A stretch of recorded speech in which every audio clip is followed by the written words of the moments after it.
Hey everybody, it's John here from Mostly Reptiles, and today we're going to be talking about the absolute top 5 best beginner reptiles for new keepers.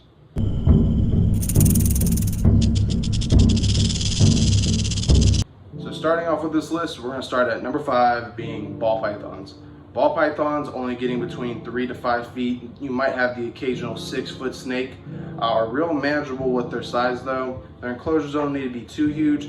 While we do recommend a 4x2x2, depending on if you have a smaller size snake or a bigger size snake, you can fit it in a 40 gallon or 55 gallon. Their demeanors are pretty calm as well, with you might have the occasional hunger strike or it being skittish, but for the most part, they do seem to be real handleable and calm down. One of the many benefits of ball pythons is they're readily available. There's so many ball python breeders, they're probably the #1 bred snake in the world. So there's many different variants, morphs, and traits that you can select from, whether it be pieds or pastels or pastel pieds with the combinations. And their meals aren't usually too huge. So our biggest ball python that we feed is a large rat, but as they're growing, they're going to eat manageable sized meals. So you should have readily available food for them as well. On to number 4 is going to be mourning geckos. Mourning geckos are a more common now, but still uncommon species of reptile. They are parthenogenic, meaning they don't need a male to produce. So you'll basically have cloned eggs of each one of them. But they are a small micro gecko and they don't need basking. You can provide basking to kind of raise the ambience or even to provide a little hotspot. We provide a UVB area and provide just enough light to act as a basking and also give them a daylight cycle. These small geckos can live communally and they will eat Crested Gecko diet, whether it be Reptiles, Pangea, whatever your choice is. And also we provide flightless fruit flies, just an extra source of protein, and we provide calcium to help with their egg laying. But these little guys, while not being a handleable reptile, they're more of a show reptile. So it gives you something to throw in a tank. They don't get big at all, really. Only being maybe a couple inches, but it provides something that you can have communally in an enclosure and just kind of view.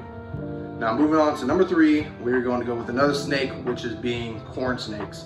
In my opinion, corn snakes are the best pet snake that you can have for beginners. They only get about 3 to 5 feet, but they are thin bodied, so they're not as big as a ball python. I've never been bitten by a corn snake. I've never had a corn snake go on hunger strike. They've always been real chill with demeanor, and the enclosures again don't need to be as big.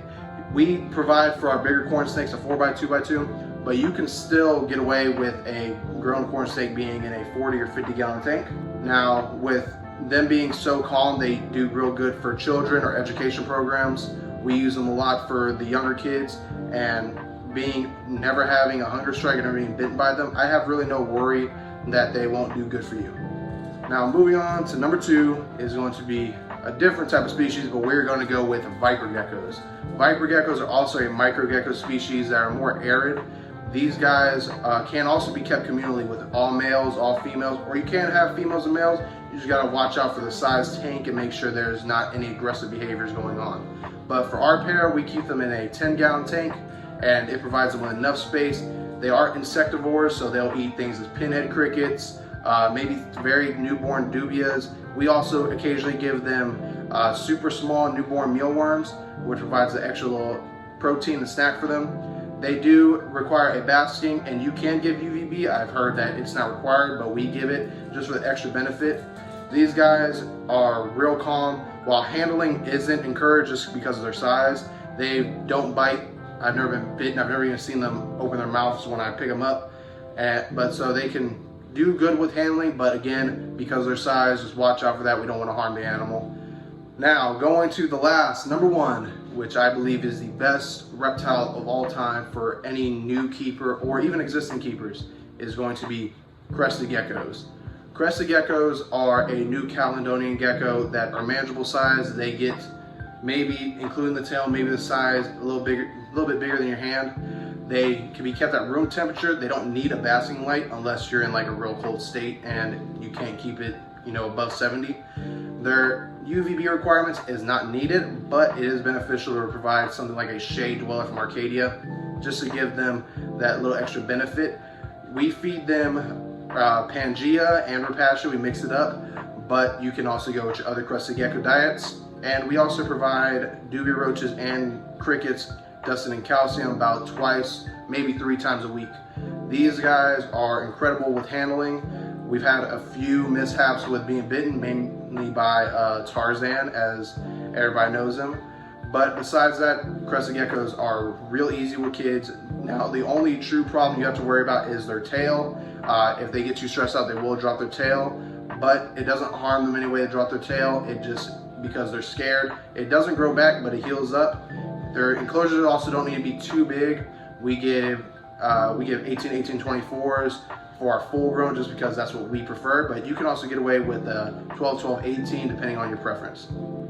But there you go, that's my top 5 best, or absolute best, reptiles for new beginners. These reptiles can also be kept as, advanced keepers. All animals matter in this whole hobby, and they're all amazing. Each one has its own characteristics and has its benefits to certain people. We've bred Crested Geckos for a long time. We breed Viper Geckos. We own corn snakes and bearded dragons.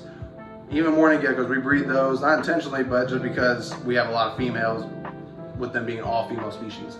But if you did enjoy this video, please like, subscribe, leave comments down below of what you would like to see and what you think about this video. Check out our other social medias, Instagram, Facebook, TikTok, and also check out our morph market if you're interested in purchasing any Crested Geckos or micro gecko species or isopods.